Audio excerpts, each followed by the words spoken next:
Eu nasci numa família de contadores de história. Além dos meus pais, tive 3 avós escritores, Odilo, Jorge e Zélia. E eu escolhi contar as minhas histórias através do cinema. Depois de 15 anos de profissão, comecei no cinema aos 18 anos. Eu peguei um dos livros mais conhecidos do meu avô, estava pronta para me tornar diretora. Me preparei para isso, batalhei por isso a vida inteira. Peguei um dos livros mais conhecidos do meu avô Jorge Amado e resolvi contá-lo ao meu modo nas telas do cinema. Era a história dos Capitães da Areia, a história de um bando de meninos vivendo em plena liberdade nas ruas da Bahia. A história de um bando de meninos abandonados nas ruas da Bahia. Meu avô escreveu esse livro aos 24 anos. Era um jovem já muito engajado politicamente. Foi em 1936. Quando o livro foi lançado, foi queimado em praça pública, taxado como subversivo. Depois relançado, já quase 10 anos depois, e de lá para cá foram mais de 6 milhões de exemplares que circularam no mundo inteiro. Eu convivi com Jorge, vô Jorge, 50 anos depois que ele lançou o livro, na minha adolescência, convivi muito com ele e descobri aí um Jorge que já tinha um olhar muito mais humanista do que político. Entendi que ele era realmente, de fato, e sem demagogia, apaixonado pelos seus personagens. Os Capitães da Areia ele os conheceu muito intimamente, conviveu com eles, trocou prosa no Porto de Saveiros, bebeu um trago, compartilhou um cigarro, caminhou pelas ruas da Bahia. E eu, então, para fazer esse filme, tinha obrigação de conhecer os Capitães da Areia também. Mais do que obrigação. Tinha um desejo louco de conhecer aqueles personagens heróicos, sim, que estavam nas páginas do livro. Livro esse que eu li aos 14 anos, como muita gente. Fiquei apaixonada, queria casar com Pedro Bala. Ele era o símbolo da liberdade. Ele era o símbolo da liberdade que todo adolescente quer ter. E eu tinha certeza que eles existiam. E fui à busca deles. Então, hoje eu venho contar aqui para vocês a história do meu encontro com os Capitães da Areia. Essa busca começou numa organização chamada Projeto Axé, em 2004, mais precisamente ao lado da Igreja da Conceição da Praia, em frente ao Porto dos Saveiros, em frente aos trapiches, onde viviam os Capitães de Jorge. Viveram, de fato. Ele contava que convivia com os meninos ali. Na Conceição da Praia funcionava uma unidade do Projeto Axé, chamada Canteiro dos Desejos. Eu sabia do Projeto Axé, da história do Cesare Larocca, que era o seu fundador, que criou essa instituição em 1990, para trabalhar com arte e educação com as crianças mais excluídas da sociedade na Bahia, né? Principalmente com as crianças que já estavam na rua, que já tinham um convívio frequente na rua. E o Cesare, então, trabalhou com um conceito de formação não só de sujeitos de direito, mas de sujeitos de desejo. Né? Os meninos tinham que desejar estar no axé, tinham que desejar fazer parte daquela organização. E assim, nesses 21 anos, passaram por lá 17 mil jovens. Então, quando eu comecei a frequentar o Canteiro dos Desejos, durante 3 anos, fui em várias visitas, conhecendo as diversas atividades que tinham lá no Canteiro dos Desejos, no Projeto Axé. E um belo dia, eu assistindo uma turma de dança, conheci um menino, fui apresentada a um menino que era um educando, que tinha lido Capitães da Areia e que sonhava em ser o Pedro Bala na vida. E ele ficou assim encantado com a possibilidade de me conhecer, já que eu ia fazer o filme Capitães da Areia, eu já tinha esse projeto em mente lá em 2004, e ficou querendo a minha atenção. Então eu conversei bastante com ele, conversava com todos os jovens do axé, almoçamos juntos, frequentei os grupos, e um dia estava em época de eleição municipal e as turmas foram divididas em grupos para fazer trabalhos em cima do tema das eleições, criar chapas, plataformas políticas. E esse menino estava num grupo e eu observando. E ele não foi escutado pelo seu grupo. Por algum motivo, ele não conseguia se colocar bem, ele olhava para mim, ele via que eu estava atenta ao grupo dele e aos outros, mas ele queria mais. E ele foi ficando nervoso e o grupo não lhe dava realmente ouvido, porque nervoso ele não conseguia argumentar. E, em um segundo, a tensão subiu, ele pegou um pedaço de pau e partiu para cima dos outros.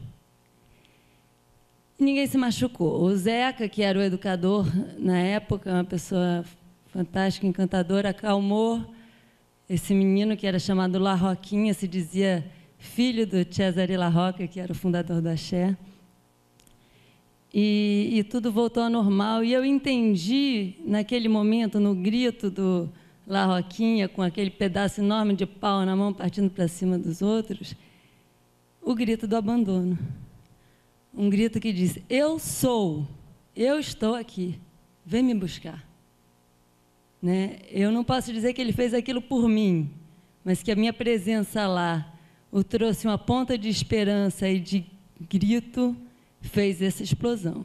E aí eu parti para a busca do elenco dos Capitães da Areia com essa informação. Não bastava ser o Pedro Bala, não adiantava eu trabalhar com um menino de comunidade, porque eu queria trabalhar com não atores, como em vários filmes bem-sucedidos, como Cidade de Deus e O Pichote lá atrás, e Querô e tantos outros. Achava que era importante para o filme que eles tivessem essa vivência, mas não bastava que eles fossem o personagem. Eles também tinham que saber interpretar esse personagem, tinham que saber ser dirigidos, né? Ouvir críticas, ter o brilho no olhar que eu vi em um momento, em outro, o tempo todo, né? Ter disciplina. Então, a gente abriu a nossa busca, a partir da experiência do Axé, para 22 organizações. Na realidade, foram 25 organizações que trabalham com arte e educação em Salvador. Uma foi chamando a outra, tantas tão diferentes, tão particulares. O CRIA, por exemplo, da minha querida Maria Eugênia Millet, que estaria aqui hoje, não pôde estar, que trabalha com teatro especificamente, me ensinou que as organizações dão a esses meninos a condição de multiplicadores, como falou a nossa amiga da Índia hoje, né? Eles aprendem o ofício do teatro no CRIA e levam para as suas comunidades e têm a obrigação de ensinar às suas comunidades o que aprenderam ali dentro. Isso já me foi um estalo. Falei, poxa, eles vão aprender muita coisa fazendo um filme, porque todo mundo aprende fazendo um filme, é um processo complexo, nada simples, e eles vão poder levar para as suas organizações esse aprendizado. Em 70 anos, desde que Jorge Amado escreveu o livro para cá, pouquíssima coisa mudou na situação dos meninos de rua. Eu descobri isso no Axé e convivendo com essas 22 organizações. Por que eles estão na rua? Por um dia, por uma noite, pela vida fora. Como é que são essas famílias? As famílias de casa, as famílias da rua. Como eles se relacionam com os adultos, como eles se relacionam com a sociedade, como eles se relacionam com as mulheres e entre eles. Isto é tudo absolutamente igual, como descrito nas páginas do romance do meu avô, em 1936. O que mudou negativamente? Mudou o crime, a violência, o tráfico de drogas, o crack, o extermínio de menores, que ocorre em Salvador hoje, frequentemente, diariamente. Aliás, o crack, para mim, é uma arma de extermínio, foi criada como uma arma de extermínio. E o que mudou positivamente? Mudou o trabalho dessas organizações, né? Esse trabalho, alguém falou aqui, não sei o que lá, pensaram que era uma ONG, de uma maneira pejorativa, não sei exatamente o que queria dizer com isso, mas tem muito preconceito ainda, é de ONG, é ONG, é ONG, é ONG. Cara, são trabalhos fantásticos, difíceis. Eu convivi com esses educadores, são trabalhos árduos, contínuos, ininterruptos, de resgate diário, né? O fio da navalha que os meninos andam, da tentação, do não ter de um lado um suporte, nem de outro lado suporte, pede um suporte em qualquer lado. E se essas organizações estão ali para dar suporte, é uma ponta de esperança, é uma luz. Então, isso é uma coisa que foi muito positiva. Eu hoje agradeço aqui ao Axé, ao Cria, Bagunçaço, Pracatum, Ileaie, Olodum, Medianeira, os Negões, ao Quadrado, o Liceu de Artes e Ofício, a minha Rumpilezinho, do querido Letieres, a todas as organizações que eu não conheci, eu agradeço profundamente hoje, porque fazem o que tem de positivo. Mas, voltando aos Capitães da Areia, nós entrevistamos nessas organizações 1.200 jovens. Desses 1.200, tiramos 700 que fizemos improvisações, e já em cima dos temas da história do filme. E desses 700, escolhi 90 para fazer 2 meses de oficina de formação para o cinema. E também capoeira Angola, porque o corpo está muito ligado à mente e era importante que tivesse um trabalho de corpo. Como escolher 90? Nas 1.200 entrevistas, uma das coisas que a gente perguntava, e é o assunto do dia hoje, além da simplicidade, uma das perguntas era: qual é o seu sonho? E aí as respostas vinham: meu sonho é conhecer meu pai. Eu quero dar uma casa para minha mãe. Eu queria que, pelo menos uma vez na vida, a minha mãe me dissesse: eu te amo. Eu queria entrar na faculdade. Eu queria ser médico. Eu quero ser paraquedista. Eu quero ser visto. Eu quero aparecer. Eu quero ser alguém importante. Quero ser alguém.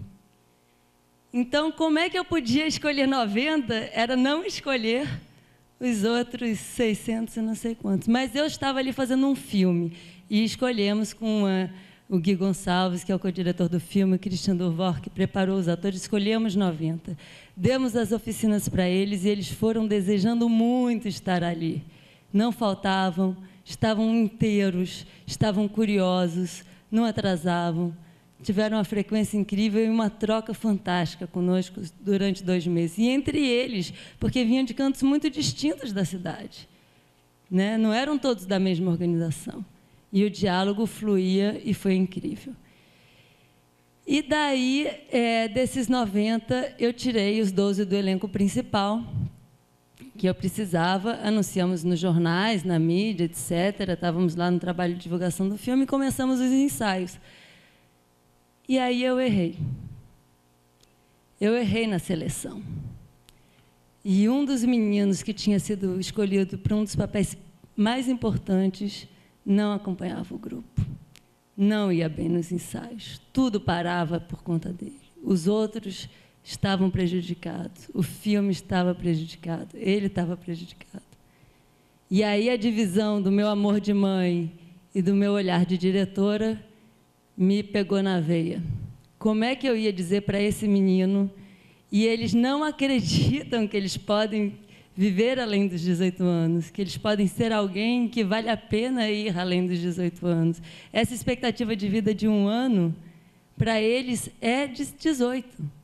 Chegou nos 18, o que eu vou ser depois? Eles querem muito, mas eles não acreditam. E aí eu ia pegar um menino que eu fiz acreditar que podia ter uma chance e dizer para ele, eu estava no lugar do algoz, dizer para ele: não, você não vai mais ter essa chance. Mas era necessário. E a gente aprende assim.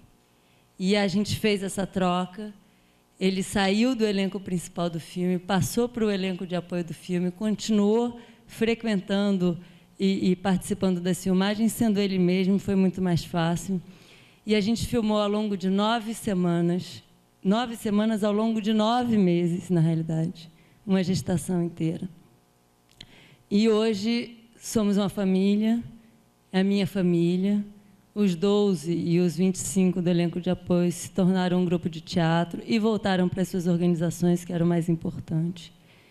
E hoje, às vésperas do lançamento do filme, eu vejo o conflito daqueles que não são os protagonistas, né, e que estavam no elenco principal e que não têm tanto destaque na mídia. E aí eu falo para eles: e os outros 90 que não entraram nos 12? E os outros 700 que não chegaram nos 90? E os 1.200? E os milhares que não chegaram em lugar nenhum, que nem souberam dessa possibilidade? Onde é que eles estão? Então, por isso, eu vou passar esse audiovisual e depois eu deixo a minha pergunta para vocês.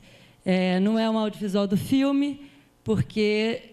Você põe do início para mim, por favor? Pode voltar do início?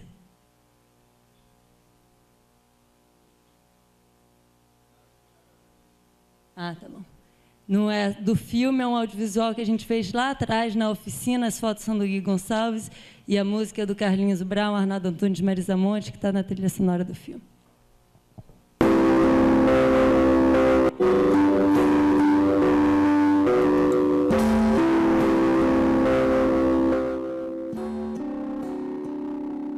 Peço, por favor, se alguém de longe me escutar, que venha aqui pra me buscar, me leve para passear no seu disco voador, como um enorme carrossel, atravessando o azul do céu, até pousar no meu quintal. Se o pensamento... Vou pedir para abaixar o som, porque eu vou falar, que já que meu tempo está acabando, junto com o vídeo, deixa o vídeo rolando, senão eu não vou poder concluir e chegar onde eu quero chegar.